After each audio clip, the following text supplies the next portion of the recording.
Eu sei, às vezes a gente fica estagnado, fica paradão mesmo, não consegue seguir pra fazer as coisas. Isso é normal, isso acontece sempre e acontece também, óbvio, dentro de design gráfico. Você fica lá parado, você não consegue continuar e muitas das vezes isso te impede de conseguir evoluir dentro da área e você sente que você não tá se desenvolvendo.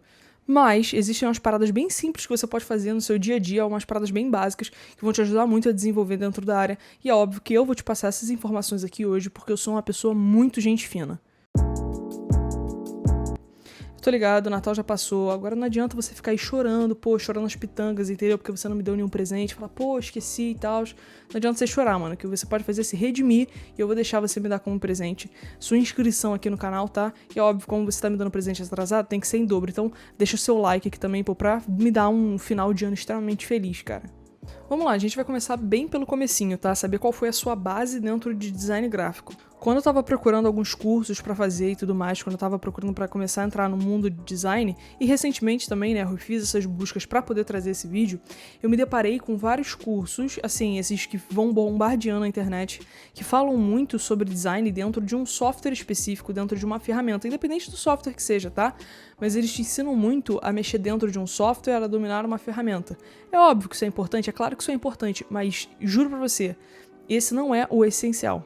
O lance é que dentro desses cursos a teoria acaba ficando um pouco de lado. Pasmem, a teoria é extremamente importante para design gráfico, porque é dentro dela que estão todas as técnicas que você vai precisar para poder criar os seus trabalhos. E são técnicas que a varinha mágica do Photoshop ou o pincel do Illustrator não vão ensinar para você, entende? São técnicas que você precisa saber para você entender o que você está fazendo dentro do design. Porque design, tudo tem um significado, tudo precisa fazer muito sentido. Desde a tipografia que você escolhe para um projeto, até a cor, até o símbolo, tudo precisa fazer muito sentido, tudo precisa ter um porquê. E esse porquê vem dessas teorias, vem da técnica que você encontra lá dentro. Então, você acabar fazendo esses cursos que te ensinam a utilizar a sua ferramenta é como se alguém desse uma chave de fenda na tua mão, mas nunca te explicasse pra que serve, sabe? Tá, você sabe mexer na ferramenta, mas você sabe pra que você vai usar? Você sabe como que você vai usar? Você sabe em qual momento específico você vai usar? O que você vai levar pra dentro dessa ferramenta, sabe? Qual munição você vai usar lá dentro? Então, cara, se você identificou que o curso que você fez, a forma como você estudou, enfim, não importa se foi faculdade, se foi sozinho, se foi algum curso, se você identificou que essa sua formação foi pobre de teoria, foi pobre de técnica, você precisa correr atrás disso, cara. Você precisa descobrir o que te faltou para você poder conseguir enriquecer os seus projetos. Então separa aí dentro do teu cronograma, cara, dias na semana para você estudar sobre teoria, sobre técnica. O que não falta é conteúdo sobre isso e isso vai enriquecer muito os seus projetos. Você vai ver o salto que você vai dar dentro do seu trabalho quando você começar a colocar a teoria e as técnicas que tem dentro da teoria em prática, somado com essas ferramentas que você, bonitão aí, já entende muito bem, porque o seu curso só falou sobre isso. Segundo item que é essencial e que vai parecer muito óbvio, né? Que é referência. Você vai falar, Milena, não, é óbvio, né? Eu sou algum retardado.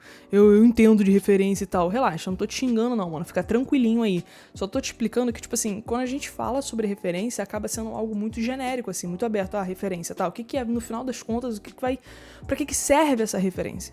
Quando você tá começando ou quando você tá ali naquele meio termo tentando se desenvolver, é muito comum que você não tenha uma personalidade ainda formada, que você não tenha uma característica, algo marcante, algo que seja seu, sabe? Que as pessoas batam o olho e falam, putz, é esse cara aqui. Isso é natural de acontecer, porque você ainda não se desenvolveu tanto lá dentro. E como que você faz pra acelerar esse processo de criação de personalidade? Em cima de referência, pô. Você vai lá, você vai catar todo mundo que você acha interessante, todo mundo que serve de inspiração pra você, todos os projetos, todos os tipos, as tendências de coisas que você acha super legal, você vai juntar, você vai fazer um mosaicozão dessas coisas, sabe? E a partir dali, você vai começar a adaptar essas coisas pro que você gosta, pro que faz parte de você, sabe? Porque, cara, você é naturalmente a soma de tudo que você já viveu, já viu, já experimentou. Então, se você não tem muita oportunidade de viver coisas diferentes porque você está no começo, você tem que se obrigar a ver coisas diferentes, porque isso também vai ser extremamente útil. Principalmente quando você pega referência em pessoas que estão muito na sua frente, sabe? Pessoas que já estão há anos trabalhando, pessoas que já estão há anos no mercado e elas já têm uma experiência muito maior. É a forma mais fácil de você conseguir entender como essas pessoas pensam, como que essas pessoas funcionam. E a partir daí, criar a sua referência, criar a sua inspiração e adaptar pro seu jeito. Digamos que você pega, fulano aqui utilizou um quadrado. Gostei muito da ideia do quadrado, mas esse quadrado ainda não me agrada muito bem. Aí, a partir do quadrado, você, arredonda um pouco as esquinas. Tô dando um exemplo aqui, tá? Você pegou algo que foi alguém que usou, alguém fez, alguém criou, achou interessante, mas você ainda achava que aquilo podia ser um pouco mais interessante pra você. Algo mais bonito pra você, algo mais agradável, com o seu jeito. E você fez uma modificação. Aquilo já parte de uma referência, foi uma referência que você utilizou pra criar algo próprio seu. Porque é muito difícil você criar algo do zero, algo que nunca existiu, algo que ninguém nunca viu. Então você cria em cima de referência. Isso vai ajudar você a criar a sua estrutura, sua linha de pensamento na hora de criar os seus projetos. É óbvio que isso vai variar de projeto para projeto, vai variar, mas você vai ter sempre uma linha de raciocínio para seguir. Para você conseguir entender isso melhor, eu tenho um post de exemplo que eu falo sobre isso no meu Instagram, sobre a minha linha de raciocínio que eu utilizo para todas as criações, todos os projetos que eu faço, mano. Então, se você não me segue no Instagram, você tá perdendo coisa pra caramba, mano. Me segue lá. E aí o local que você vai utilizar para pegar essas suas referências é muito pessoal, cara, você que sabe. Eu particularmente utilizo muito Behance, eu gosto muito de ficar lá dentro, passo horas assim olhando projetos, porque as pessoas lá explicam muito direitinho cada passo a passo que elas utilizaram, como foi a linha de raciocínio delas para chegar naquele resultado. Isso é muito interessante, você ver como essas pessoas pensam, entender como elas pensam e falar, cara, que legal, dá para fazer isso, dá para utilizar isso. Porque, por exemplo, digamos que você é novo, você chega, sabe, um projeto e você vê que alguém utilizou um animal, por exemplo, como logo. Esse animal tinha as mesmas características, representa as características que a empresa que está levando aquela logo também tem.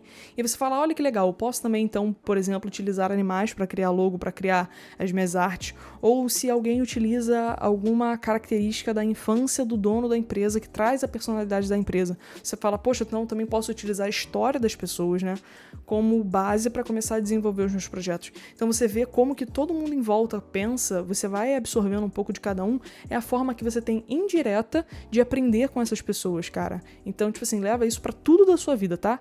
Crie referências em pessoas que já estão há muito mais tempo no mercado do que você e tenta aprender, tenta pensar como essas pessoas pensam e tenta ver pelos olhos dela como elas enxergam o mundo. E é óbvio que com o tempo, com o seu próprio desenvolvimento, você vai adaptando isso pro seu próprio jeito e você vai se tornar uma referência para outras pessoas. É assim que o ciclo funciona, tá, amigão? O terceiro item eu vou me sentir uma professora de fundamental falando que é praticar, cara. Você tem que fazer exercício, mano. Parece meio óbvio, parece meio ridículo, mas pensa aqui comigo, cara. Você trabalha com design há um tempo e você faz sempre as mesmas coisas, utiliza sempre as mesmas ferramentas pra realizar o trabalho, beleza? E aí um dia, do nada, num projeto seu, tu teve uma ideia super da hora, pipocou na tua cabeça assim, tu rabiscou, fez o seu rascunho lá, ficou super da hora o seu rascunho. Você tacou dentro do seu software, show? Você não conseguiu fazer. Você não consegue realizar, talvez, porque parte dessa ideia precisa do domínio de uma ferramenta que você não conhece, porque você está acostumado a utilizar aquelas que você já conhece. Isso é normal, né?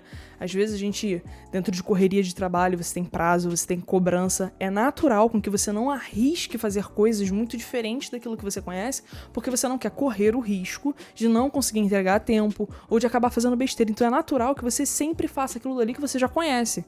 E isso acaba se tornando um vício, um ciclo vicioso, você fica naquilo dali sempre. E dificilmente você sai para explorar coisas novas. Então, aí é nesse momento que quando você tem uma ideia super legal, você às vezes não consiga colocar em prática porque você não se permitiu conhecer outras coisas, conhecer outras ferramentas. Porque você acabou ficando naquela mesmice que você já sabe. É muito difícil a gente conhecer 100% de um software, tá? Eu conheço pessoas que já trabalham muito tempo numa área e vão descobrir coisas novas, tipo, do nada, assim. Eu trabalho há 5 anos com isso e eu nunca tinha visto essa ferramenta. Isso é normal, cara. Por isso que é importante você praticar. Pega um dia aí, separa junto nessa semana, assim como você vai separar para ajudar a teoria, e você separa para fazer os seus rascunhos, fazer os seus desenhos, assim como você faria no momento normal, tá? Só que agora você vai se permitir conhecer ferramenta nova. Eu tive essa ideia aqui, com as ferramentas que eu conheço eu não consigo fazer. Quais ferramentas eu preciso aprender para conseguir colocar isso aqui em prática? Porque você fazendo isso sempre, no momento que você for levar isso de fato para um ambiente profissional, para um ambiente de trabalho, algum projeto que esteja ativamente acontecendo, você vai se sentir seguro, assim como você se sente com as outras ferramentas que você já utiliza, para conseguir fazer aquilo. E aí você começa a expandir, cara, expandir muito o seu conhecimento dentro do software. Então, se você quer expandir o seu conhecimento, se você quer fazer umas paradas novas, e se você quer sentir que você está desenvolvendo muito dentro da área, coloca esse teu cabeção malicioso aí para trabalhar fora do horário de trabalho, cara. Não é simples, não é fácil, é muito trabalhoso, mas você vai precisar fazer isso, porque isso vai te trazer uma bagagem absurda para colocar em prática dentro dos seus projetos, tá? E vai fazer, assim, completa diferença. Então, como eu disse no começo do vídeo, cara, essas são paradas bem simples, bem básicas, que você vai inserir no seu dia a dia e que são coisas que não vão rolar o resultado da noite pro dia, tá? Você tem que curtir o processo de aprendizagem, cara. E eu te aconselho a constantemente você comparar o seu antes e o seu depois, sempre. Pega, sei lá, a cada 3 meses, compara uma parada que você criou com o que você tá fazendo agora, ou compara mesmo, tipo, o seu nível de conhecimento. O que você conhecia uns meses atrás, o que você conhece agora, anota. É legal você ter tudo isso registrado, porque às vezes a gente não consegue perceber o quanto a gente evoluiu, assim, de boa no dia a dia, sabe? Porque as coisas começam a se tornar naturais pra você. Então, se você tem anotado, você consegue olhar e falar, cara, olha o quanto eu evoluí fazendo essas coisas simples que eu introduzi no meu dia a dia, que antes eu não dava conta de fazer. Vai por mim, cara, não é difícil você tá acima da média, mas é muito mais fácil você tá abaixo dela. Então faz um esforço aí, mano, mesmo que seja o mínimo possível dentro do seu limite, né? Não sei como é que é o seu horário de trabalho, como que você funciona, mas tenta fazer um esforço aí dentro do que você pode pra poder desenvolver coisas tão interessantes e tão importantes dentro do design gráfico, cara. Então pega aí e foca nessas 3 dicas básicas de como crescer no design gráfico fazendo coisas simples e que dá pra você aplicar no seu dia a dia. Então no resumo é isso, mano. Não esquece de, antes de fechar esse vídeo, você se inscrever e deixar o seu like aqui, mano.